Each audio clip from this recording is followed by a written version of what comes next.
हज़रत अली रज़ी अल्लाह अन्हु भी थे, हज़रत अनस बिन नज़र रज़ी अल्लाह अन्हु भी इसी में शरीक थे। हज़रत साद बिन मुआज़ रज़ी अल्लाह अन्हु कहते हैं कि हज़रत अनस बिन नज़र रज़ी अल्लाह अन्हु चलने लगे, मैंने उनको पकड़ के कहा कहाँ जा रहे हो? मैंने कहा तो हज़रत अनस बिन नज़र ने कहा कि मुझे ओहद के पहाड़ की जानिब से जन्नत की खुशबू आ रही है, मैं उसको खुशबू को पाने के लिए जा रहा हूँ। बाद में देखा कि हज़रत अनस बिन नज़र के मैदान जंग में इतने टुकड़े हो गए कि उनको नाश को पहचानना बड़ा मुश्किल हो गया। उनकी बहन ने उनके उंगली के पोरों को देखकर पहचान लिया कि मेरा भाई है। उनके पूरे जिस्म को छन्नी छन्नी कर दिया गया। इस्लाम के खातिर ये जो सुना रहा हूं ना, ये वो लोग हैं जिन्होंने इस्लाम के खातिर कुर्बानियां दी हैं। इस्लाम ऐसे ही हम तक नहीं पहुंचा है, घर बैठे हम तक इस्लाम पहुंचा है, इसलिए हमको इसकी कदर नहीं है। मन में आया इस्लाम पे चलेंगे, जी में आया तो इस्लाम के हकाम को छोड़ दिया जाएगा। सुबह से लेकर शाम तक, पैदाइश से लेकर मौत तक इस्लाम के सारे अहकामात हैं, लेकिन इसके बावजूद हम इस्लाम के उस हुक्म पर चलते हैं जिस पर हमारा दिल करता है।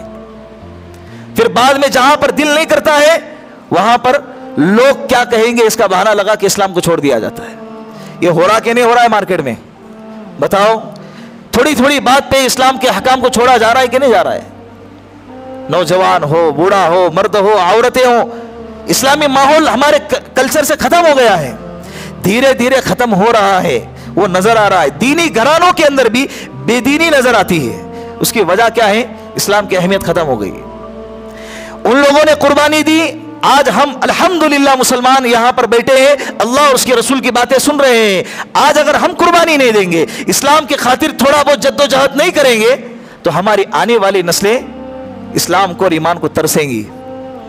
यहूद और नसारा की साजिशें आज कामयाब होती नजर आ रही हैं। देखो ना, हमारे बच्चे 8-8 घंटे उनके गोद में बर्बाद हो रहे हैं। उनके कंधों पे एजुकेशन का इतना बोझ डाला गया है कि दीन की तरफ आ ही नहीं रहे। मकातिब के अंदर क्या है? बच्चों की तादाद, स्कूल भरे पड़े हैं और मकातिब खाली है।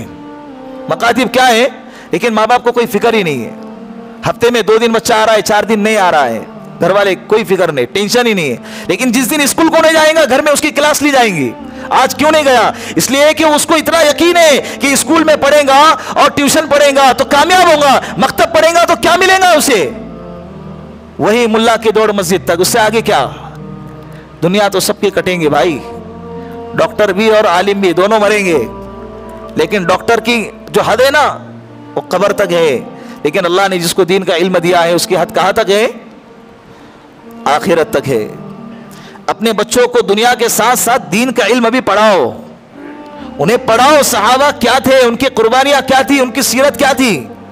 नहीं मालूम है हमारे नौजवानों को, हमारे बच्चों को इस्लाम के बारे में कुछ भी नहीं मालूम है। 0/0 है, इल्ला माशाअल्लाह कुछ होंगे। बातिल ताकतें अपने बातिल को प्रमोट करने के लिए रात दिन मेहनत कर रही है, और हक वाले क्या है? आराम से सोए हुए, बिल्कुल मुतमईन होके। आएगा कोई सलाहुद्दीन अय्यूबी, मर्द मुजाहिद जो मुसलमानों के भागदौड़, नहीं आएगा। हम में से ही निकलना पड़ेगा, हम में से ही किसी एक को तैयार होना पड़ेगा इस्लाम की भागदौड़ संभालने के लिए। गवाह के वक्त बेदारी का तो बेदारी से क्या हासिल, गवाह के वक्त बेदारी का तो बेदारी से क्या हासिल। जिसे भी बेदार होना हो वो अभी बेदार हो जाए।